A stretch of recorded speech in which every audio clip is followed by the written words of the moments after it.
Today, Israeli Prime Minister Benjamin Netanyahu convened his security cabinet to approve the ceasefire deal. It is truly a sacred work of the activities that will eventually lead to the first stage, which will lead to the primary goal of the war, to bring all of our hostages back. As for what comes next, we will talk after they return. The cabinet must ratify the deal. Once that happens, the ceasefire will go into effect within 24 hours. For more, we'd like to bring in Dr. Nimrod Goren, president and founder of Mitvim, the Israeli Institute for Regional Foreign Policies. Dr. Goren, thanks for joining us. Thank you. Peace seems to be in reach. What is the overall feeling on the ground right now in Israel?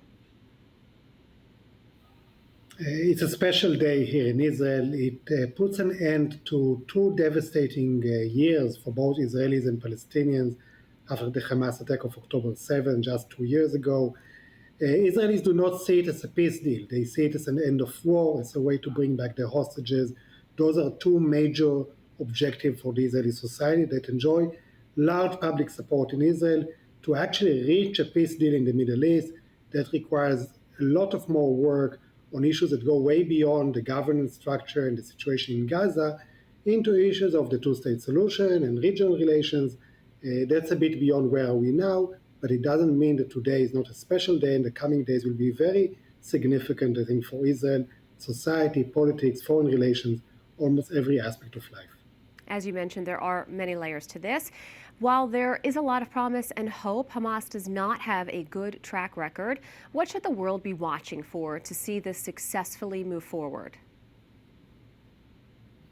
One of the important components of the deal is that it will be implemented at first in a very quick pace. So we have a timeline that includes a visit by President Trump to Israel 2 days from now, and then Monday or Tuesday, we are already anticipating to see all the hostages, all the living hostages, and most of the ones that are already dead, except for the ones that needs to be found, to be back home. So it leaves quite a narrow space for any incidents that could torpedo the deal like we saw happening in previous instances. So that's kind of an easy sell relatively for now.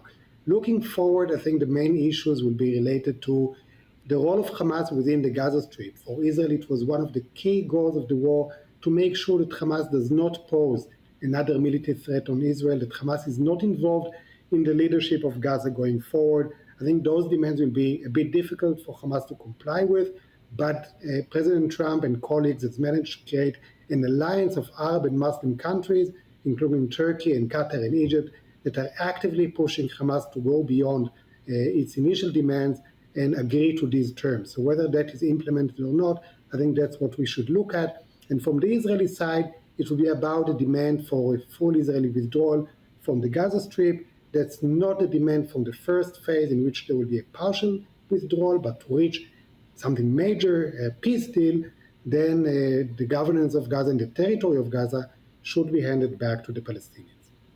Looking ahead, who do you see governing Gaza? Again, it depends what your vision for the future is. I think those in the region, in Israel, that aspire eventually for a two-state solution, a peaceful resolution to the Israeli-Palestinian conflict, eventually it should be the legitimate Palestinian leadership that is now based in Ramallah, the Palestinian Authority, which actually ruled Gaza until the Hamas takeover of about 18 years ago. The Palestinian Authority has some domestic problems in terms of its legitimacy and governance within the Palestinian society. Therefore, the international community plus regional actors wanted it to undergo some reforms. It may undergo leadership change in the coming years as well. But eventually, that's Palestinian territory. It should be run by Palestinians, and it should be run by those Palestinians who acknowledge the goal of a two-state solution, who recognize Israel's right to exist and security, and who have been partners for the Israeli peace camp since the 1990s. People who are engaging in the legacy of the Oslo Accord signed by Rabin and Arafat back in 1993. That agreement is still in our minds as we approach the 30th anniversary of the assassination of Yitzhak Rabin, the man who opened doors for actual peace in the Middle East. Dr. Goren, thank you so much. Thank you.